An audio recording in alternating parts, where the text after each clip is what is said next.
तो साथियों, एक बार फिर से बैठे हैं हम आज चुनावी चर्चा करने के लिए। और जैसा कि आप जानते हैं कि लोकसभा चुनाव खत्म हुए, उसके बाद विधानसभा चुनावों का जो है चर्चाओं का माहौल बना हुआ है फिलहाल।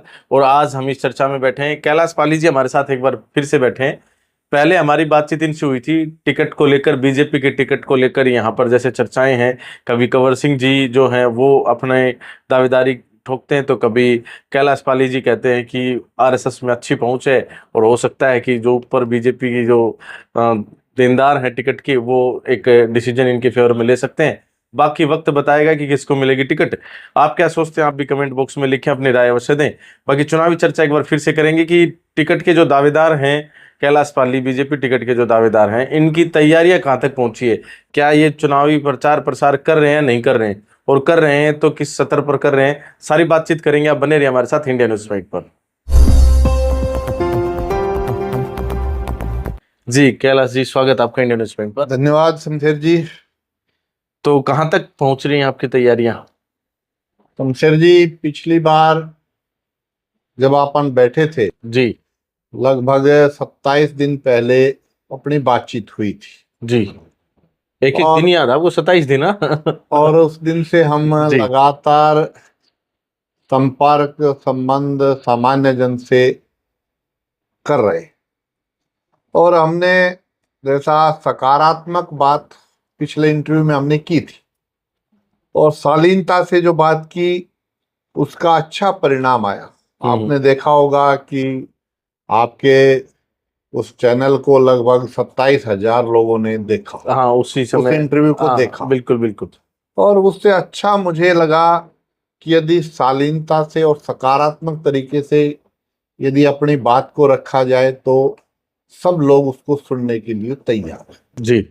हमने इस सकारात्मक सोच को लेकर के जनता के बीच जाना शुरू किया और महेंद्रगढ़ विधानसभा में लगभग महेंद्रगढ़ विधानसभा में कुल 220 बूथ हैं और मैं अब तक 60 बूथों पर जा चुका हूं। अच्छा जी। 40 युवा और महिला सम्मेलन इस निमित्त किए हैं, यानी 30% विधानसभा को हमने पूरा कर लिया है। अच्छा।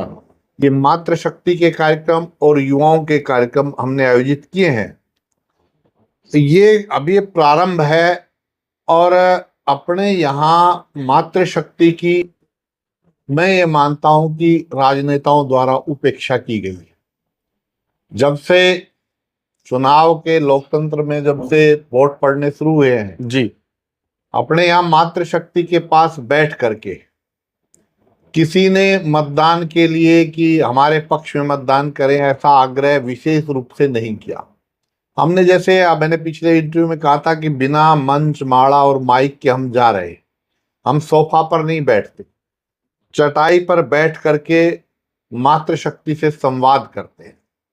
और मातृशक्ति भारतीय जनता पार्टी के विचारों के साथ जुड़ने के लिए तैयार है और जुड़ रही है। एक एक सम्मेलन में 250-300 की संख्या में मातृशक्ति आती है, विचारों का आदान प्रदान होता है। वो अपनी बात रखते हैं, राम मंदिर की चर्चा वहाँ होती है, वहाँ पर उनके जो खाते खुले उनकी चर्चा होती है, आयुष्मान कार्ड की चर्चा होती है, विविध प्रकार से उनको बताए उज्ज्वला स्कीम का वो खुद बोलती है कि आज हम गैस के लिए कहीं ऐसा वैसा जाना नहीं पड़ता। तो इसका बड़ा अच्छा इम्पैक्ट हमें मिल रहा है। कुल मिलाकर ध्यान में आया है कि आज का युवा और महिला यदि के साथ ठीक प्रकार से सामंजस्य बनाया जाए, ठीक प्रकार से उनसे बातचीत की जाए, तो सभी भारतीय जनता पार्टी की विचारधारा से जुड़ने के लिए तैयार है। जो 60 बूथों पर मैं गया हूं, किसी पर एक व्यक्ति ने भी कोई विरोध का स्वर नहीं है। पूर्णतः माहौल अनुकूलता भरा है और लोग अनुकूल हैं। तो इस विषय को लेकर के हम आगे बढ़ रहे हैं। पहला लक्ष्य विधानसभा के 110 बूथों पर जाना है, जिसमें 60 जैसा मैंने बताया कवर हो चुके हैं और अगले 15 दिन के अंदर 50 बूथों पर इसी प्रकार के सम्मेलन और आयोजित करेंगे।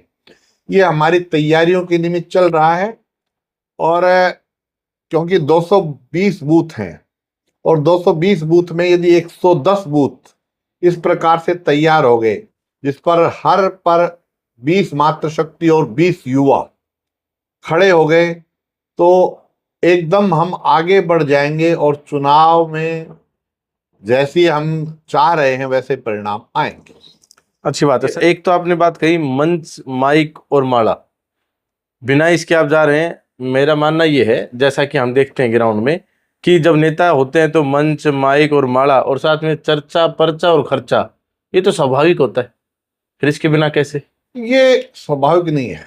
पिछले चुनाव में लोकसभा के में भारतीय जनता पार्टी के उम्मीदवार चौधरी धर्मवीर सिंह जी ने दिखाया है, वो अकेले चलते थे और दूसरी तरफ रावदान सिंह जी के साथ 500 गाड़ियों का काफिला होता था। उसके उपरांत यदि विचार के साथ लोगों को जोड़ाया जाए तो अब जीत करके आए इस लोकसभा में। चर्चा अवश्य होनी चाहिए, खर्चा कितना करना चाहिए, क्योंकि अत्यधिक व्यय, चर्चा ज्यादा खर्चा कम, हमारा लक्ष्य रहता है। चर्चा से अपना विचार सामान्य जन तक जाए। जी, आज प्रचार का बहुत अच्छा माध्यम है। कुछ लोगों ने जैसे राजनीति करते हैं तो उन्होंने एक माध्यम बना लिया कि सुख दुख में जाते हैं, और दुख में जाते हैं तो भी जाते ही फोटो डालते हैं। मैंने जीवन का अपना ध्येय है कि ये एक सामाजिक कार्य है, सामाजिक कार्य में जाना मेरा नैतिक दायित्व है, मैं जाऊंगा। उसके लिए प्रचार क्यों? वो प्रचार के मैं पक्ष में नहीं। मैं कोई कार्यक्रम कर रहा हूं जिससे पार्टी का विचार आगे बढ़ रहा है, भारतीय जनता पार्टी का विचार आगे बढ़ रहा है, समाज हित में जो काम हो रहा है उसकी चर्चा करनी चाहिए, उसका प्रचार करना चाहिए। अच्छा, आपने अभी अपने वक्तव्य में एक बात और रखी थी कि भारतीय जनता पार्टी के प्रति लोग सकारात्मक हैं, तो वो तो है ही, लेकिन क्या लोग ये नहीं कहते होंगे कि जी आप टिकट लेकर आओ और तब ज्यादा समर्थन मिलेगा? क्योंकि एग्जिस्टेंस अगर देखें तो फिलहाल रामविलास शर्मा जी तो पहले से ही हैं, फिर कैलाश पाली जी की जरूरत क्या है, और फिर किस प्रकार से इस इलेक्शन को देखते हैं आप? देखिए, लोगों का मन जो है वो जुड़ने के लिए है पार्टी के साथ जी। और मैंने जैसे पिछले इंटरव्यू में कहा, श्रीमान रामविलास जी शर्मा हमारे लिए बहुत ही प्रेरणादायी व्यक्तित्व हैं। तो सामान्य जन की भावना अपने साथ जुड़े, ये फैसला तो पार्टी ने करना है कि टिकट किसको देनी। उसके लिए मैं सीधा और स्पष्ट, मैंने पीछे भी कहा है अब भी कहता हूं, वहां जाकर मैं मंच पर उनके पास जब बैठता हूं तो स्पष्ट रूप से कहता हूं कि टिकट मेरे लिए कोई ज्यादा महत्वपूर्ण नहीं है। मेरे लिए महत्वपूर्ण पार्टी की विचारधारा है। जिस मेरा लक्ष्य ये सीट को निकालना है, ये सीट हम जीत करके आए, इसके लिए हम तैयारी कर रहे हैं। ये फैसला पार्टी को करना है कि टिकट किसको मिलेगी किसको नहीं मिलेगी। हम अपना काम, अपना जो दे सकते हैं, जितना सर्वस्व लगा सकते हैं, इसके लिए लगाएंगे। फिर वो तो जनता की आवाज पर टिकट मिलती है, तो वो फैसला पार्टी को करना है, जनता की आवाज पर करना है। चलिए आगे बढ़ते हैं। तो अभी युवाओं के बारे में कुछ सोचा आपने?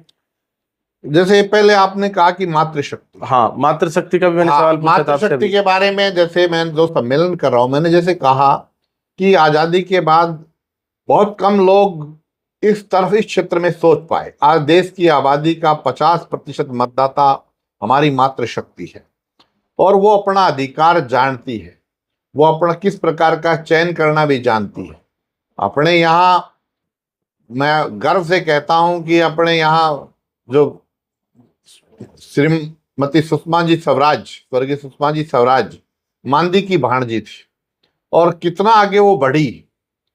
पूरे देश की राजनीति में को उन्होंने एक अलग दिशा देने का काम किया, और अपने यहाँ IAS बनी है, दिव्या तंवर निम्बी की बेटी है। इस प्रकार हमारे इस क्षेत्र में बहुत सी महिलाएं आगे बढ़ने के लिए आतुर हैं जी। और प्रधानमंत्री श्रीमान नरेंद्र भाई मोदी ने 33% महिलाओं को आरक्षण दिया है जी। आने वाले समय में महिला कार्यकर्ता तैयार हो ताकि वो समाज का नेतृत्व कर सके। बहुत बड़े बड़े डिसीजन सुषमा स्वराज जी के नेतृत्व में लिए गए थे। तो इस प्रकार महिला सक्षम भी है यहाँ की। तो उन महिलाओं को जागरूक करते हुए कि आने वाले समय में जिस प्रकार हम पंचायतों में आरक्षित सीट हो गई है, वैसे लोकसभा में, विधानसभा में उस प्रकार की सीटें आरक्षित होनी है जी। तो उन सब को हम जागरूक कर रहे हैं कि वो अपने उनका जो मत का अधिकार है उसका प्रयोग वो इस प्रकार से करें कि ठीक व्यक्ति का चुनाव हो। और मैं आपको ये बड़े गर्व से कहता हूं कि जब मैं उनके पास चटाई पर बैठकर इस प्रकार की चर्चा करता हूं तो 80 साल की वृद्धा और 18 साल उनकी जो पहली मतदाता है, सबका ये कहना है कि पहली बार किसी ने हमारे से इस प्रकार बैठ करके राजनीतिक चर्चा की। सामाजिक चर्चा भी करते हैं लेकिन राजनीतिक चर्चा उनके साथ किसी ने इस प्रकार नहीं की। तो इस प्रकार से अपना है, युवाओं के लिए हम बहुत कुछ ध्यान में आ रहा है कि आज कंप्यूटर का युग है, कंप्यूटर के युग में इसका सदुपयोग हो, फोटोशॉप हो, आपका जैसे आज आवश्यकता कंप्यूटर पर बैठ करके घर बैठ करके भी काम कर सकते हैं। तो इस प्रकार के हो, यहाँ पर बात चल रही है आईएमटी की, युवाओं को रोजगार मिले, प्रधानमंत्री की स्किल कौशल रोजगार है, उसमें अधिक से अधिक युवा प्रशिक्षण ले। इस प्रकार के युवाओं को हम जागरूक कर रहे हैं कि आपको प्रशिक्षण लेना चाहिए, चाहे आप छोटे ग्रुप बनाएं, बड़े ग्रुप बनाएं, सरकार से लोन लें, बहुत सी स्कीमें सरकार की मुद्रा लोन की आ रही है, उन सब का उपयोग हमारे युवाओं को करना चाहिए क्योंकि सबको सरकारी नौकरी नहीं मिल सकती और सरकारी नौकरी को लक्ष्य बना करके चलना ये युवाओं के लिए ठीक नहीं है। जब कोई हम युवा है, हम रोजगार देने वाले बनने चाहिए, अपनी इस प्रकार की स्किल को जागृत करें। हमारा यहाँ का युवा बड़ा कैपेबल है और वो आगे बढ़ना जानता है। तो हम उनसे यही अपेक्षा रखते हैं कि वो आगे बढ़ने के लिए कदम बढ़ाएं और उद्यमी बने ताकि वो लोगों को रोजगार उपलब्ध करवा पाए। बिल्कुल, उद्यमी बने, लोगों को रोजगार उपलब्ध कराए, रोजगार के लिए भटके ना, रोजगार देने वाले बने। अभी आपने आईएमटी का जिक्र किया कि उसमें रोजगार मिलेगा, लेकिन आईएमटी तो कहीं ना कहीं, जैसा कि विपक्ष भी कहता है, जनता में चर्चा रहती है कि चुनावी ढकोसला बना हुआ है भारतीय जनता पार्टी की ओर से। ये कई बार कुछ चीजों में कुछ टेक्निकल दिक्कतें आती है और जो बड़े प्रोजेक्ट होते हैं वो स्वाभाविक रूप से कुछ दिन में नहीं होते, उनके लिए समय लगता है। साल गई जी, अब तो पूरा दशक गया। एक दशक नहीं, 5 साल पहले शुरू हुआ था। कुछ जमीन की दिक्कतें थी, गांव की पंचायत ने, खुराना की पंचायत ने, आकोदा की पंचायत ने बैठ करके उनको सुलझाया है। जो 200 फीट का रास्ता सबसे पहले जिसकी अड़चन आ रही थी, उसका अधिकतर काम पूरा हो चुका है। कुछ कनाल जमीन में और अड़चन है, वो जैसे ही पूर्ति होगी ये काम चलेगा। अब ये क्योंकि ये जगह चिन्हित हो गई है और अपने यहाँ जिस प्रकार की अब सड़कों का निर्माण हो रहा है, पानी की व्यवस्था हो रही है, ये अच्छा और बड़ा प्रोजेक्ट महेंद्रगढ़ की विधानसभा में आएगा और काम होगा इस पर। ये सरकार, क्योंकि अगले फिर 5 साल भारतीय जनता पार्टी की सरकार आनी, तो सरकार आएगी तो काम भी होगा। तो आप ये मानते हैं कि हरियाणा के अंदर जो है आगे बीजेपी सरकार आएगी? बिल्कुल, बस अब तो यही है, ये महेंद्रगढ़ की विधानसभा की तैयारियों के निमित्त जुटे हुए हैं और जल्दी ही जब 110 से 220 की तरफ बढ़ेंगे, बहुत अच्छे सुखद और अच्छे परिणाम इस विधानसभा के आएंगे। टिकट का अपना जो विषय है वो मैंने अपन जहां तक ऊपर रखना होता है, मैंने अपने जो कार्यकर्ताओं की हम जिधर से जुड़े रहे हैं उस माध्यम से भी हमने अपनी बात रखी है और जनता के सामने भी अपनी बात को रखा है। सामान्य जन साथ खड़ा होने लगा है। मैं एकदम तो ये नहीं कहता कि बहुत बड़ा बदलाव करने के लिए मैं आतुर हूं, लेकिन जितना मेरा प्रयत्न है कि कार्यकर्ता को सम्मान और कार्यकर्ता का साथ, ये दोनों आवश्यक है। कार्यकर्ता साथ जब खड़ा होता है, जब उसका सम्मान, मैं उसको साथ लेकर के सम्मान पूर्वक भारतीय जनता पार्टी के विचार के साथ खड़ा कर रहा हूं जी। ये वो विचार है जो राष्ट्र का विचार है, जो वसुदेव कुटुंबकम का विचार है, इस विचार को लेकर के जो चलता है वो दुनिया में कभी हार नहीं मानता। अच्छा। और हम तो गीता के अनुयायी हैं कि कर्मण्येवाधिकारेषु मा फलेषु कदाचन। तो हम अपना काम करेंगे, काम करते हुए परिणाम अच्छे ही आएंगे। जब काम करते हैं तो इस बात की परवाह जी नहीं। बिल्कुल, आपने कहा कि हरियाणा के अंदर बीजेपी आएगी और परिणाम 110 से 220 की तरफ आप वैसे भी तैयारियों में जा रहे हैं। बात करें विपक्ष, अभी लोकसभा चुनाव 2024 में मजबूत हुआ है, हरियाणा में भी हो सकता है कि इस तरह के परिणाम अब फिर से देखने को मिले, इसको लेकर क्या कहें? वो कुछ क्षेत्रवाद पनपा दिया था, कुछ एक एजेंडा सेट कर दिया था, एक नैरेटिव सेट किया गया कि संविधान को बदलो। उसकी वजह से हरियाणा में क्या पूरे भारत में नुकसान हुआ। अब सामान्य आदमी को समझ में आ गया कि संविधान कौन बदल रहा है। अनेकों उदाहरण है कि ओबीसी के आरक्षण पर किसने डाका मारा है। धर्म के आधार पर भारत में आरक्षण नहीं था, भारत में आरक्षण जाति के आधार पर था। और वो हिंदू जातियां जिनका सामाजिक रूप से स्तर उठ नहीं पाया था, उनको उठाने के लिए बाबा साहब अम्बेडकर ने आरक्षण का प्रावधान किया था। और ये प्रावधान रहेगा, ये प्रावधान कभी टूटने वाला नहीं है। लेकिन एक ऐसा नैरेटिव इस लोकसभा में तय किया गया कि संविधान को बदला जाएगा। अब सामान्य आदमी की समझ में आ गया कि संविधान को कौन बदल रहा है। ये संविधान, भारतीय जनता पार्टी कभी भी संविधान को बदलने की बात नहीं करती, लेकिन एक ऐसा नैरेटिव सामान्य जन में चला गया, उसके कारण हरियाणा में कुछ परिणाम थोड़ा सा गड़बड़ आया है, लेकिन अब उसको ठीक किया जा रहा है। कुछ लोगों की सामान्य समस्याएं थी, उनका निराकरण भी लगातार हो रहा है, पहले भी हो रहा था, अब भी हो रहा है।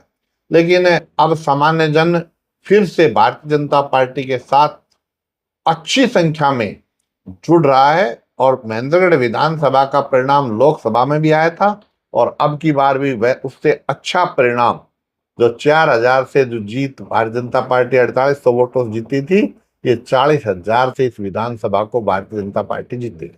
चलिए, बहुत बहुत धन्यवाद जी आपका। धन्यवाद। तो आप क्या सोचते हैं साथियों, कमेंट बॉक्स में अपनी राय भी अवश्य दें, और बीजेपी की टिकट किसको मिलेगी ये भी लिखें। कैलाश पाली जी दावेदार हैं, और साथ में ये भी लिखें कि महेंद्रगढ़ विधानसभा से कौन रहेगा विजयी, और कौन बनाएगा सरकार पूरे हरियाणा प्रदेश भर में। कमेंट बॉक्स में राय अवश्य दें। और आज की ये जो हमारी बातचीत, ये जो चर्चा रही, ये आपको कैसी लगी ये भी अवश्य बताएं।